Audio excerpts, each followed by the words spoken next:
Ai, cara, por que eu tô fazendo isso? Fala galera, o Bola aqui e não vou mentir pra vocês, eu tive que considerar muito se eu deveria fazer isso, que eu sei a treta que vai dar. Porque no final das contas, todas as escolhas de maior da história vão ter subjetividade e variam conforme sua opinião, menos a minha. Essa vai ser a lista perfeita e se você discordar, com todo respeito, mas você é burro. Cada um tem sua visão sobre ser grande. Eu até ia considerar outros times aqui pro debate, mas vamos lá, né? Quando o assunto é maior franquia da história, fica entre Los Angeles Lakers ou Boston Celtics. Cara, só pra você ter noção de quantos títulos esses malucos tem, você só consegue passar a quantidade de títulos de ambos se você juntar as vezes que o terceiro, mais quarto, mais quinto lugar conquistaram o troféu. E mesmo assim, eles só passam por um. Tipo, eu entendo você talvez colocar o Bulls na discussão, porque esses títulos continuam sendo título pra caramba, além do impacto inegável e surreal que Chicago tem não só na cultura do basquete NBA, como a cultura pop em geral. Ah, e claro que Michael Jordan também, né? Se alguém que jogou no seu time e é o maior da história indiscutível por tanto tempo quanto ele foi, você tem um ponto pra fazer. Mas sinceramente não dá pra competir com esses dois colossos. Enfim, vamos pra análise. Os dois estão empatados em 17 títulos, 10 a mais que o terceiro colocado. Então, obviamente, ninguém leva a melhor nessa. O que você pode analisar aqui é o peso histórico dos dois times. Boston é a única franquia que permanece a mesma desde a primeira temporada da liga. O mesmo nome, sempre o mesmo lugar e sempre a mesma identidade visual. Eu acho que isso pesa demais, porque sem dúvidas torna Boston um time mais tradicional da liga. Além de ter também a melhor dinastia da história do esporte, onde 13 temporadas conquistou 11 títulos, sendo 8 desses seguidos.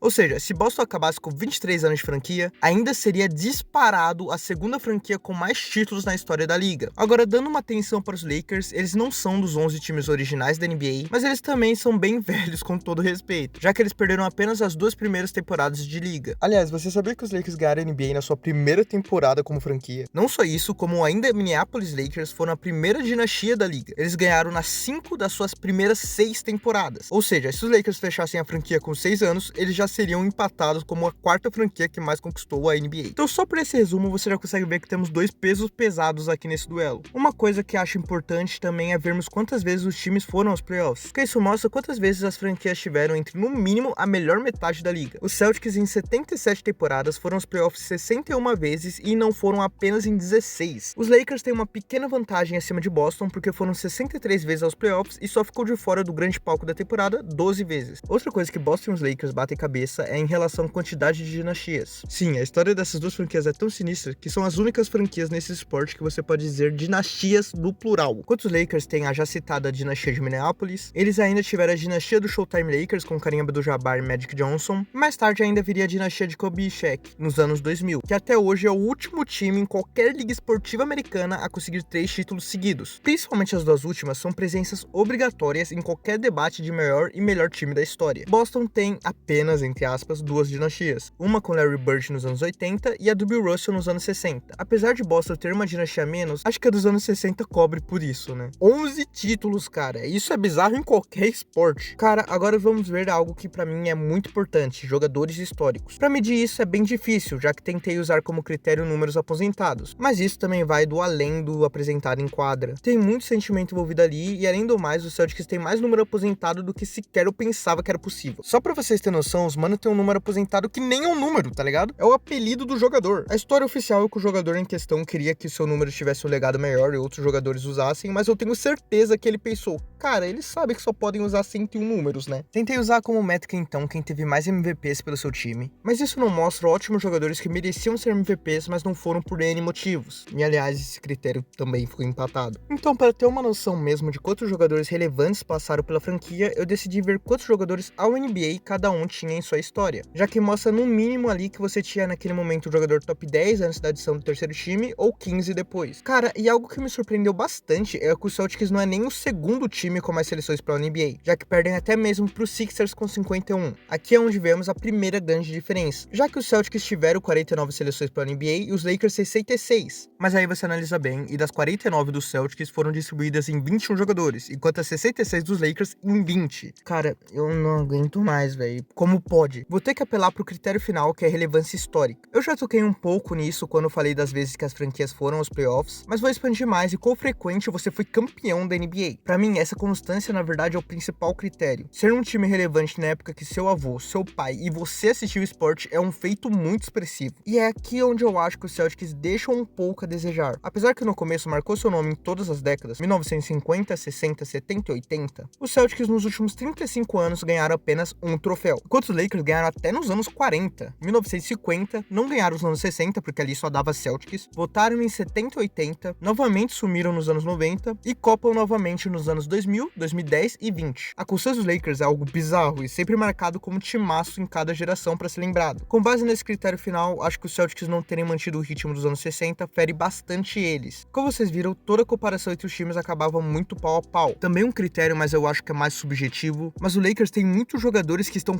constantemente no top 10 da história das pessoas, e que estavam ou no seu auge ou bem perto dele quando jogaram em Los Angeles, como Shaq, LeBron, Magic, Kareem, Will Chamberlain, Kobe Bryant. Já os únicos jogadores que marcaram a história nos Celtics que geralmente entram nesse papo de top 10 é só Larry Bird e Bill Russell. Mas enfim, se você discorda ou concorda e quer pontuar algo, deixa aí nos comentários, se inscreve, dá like, compartilha e até mais.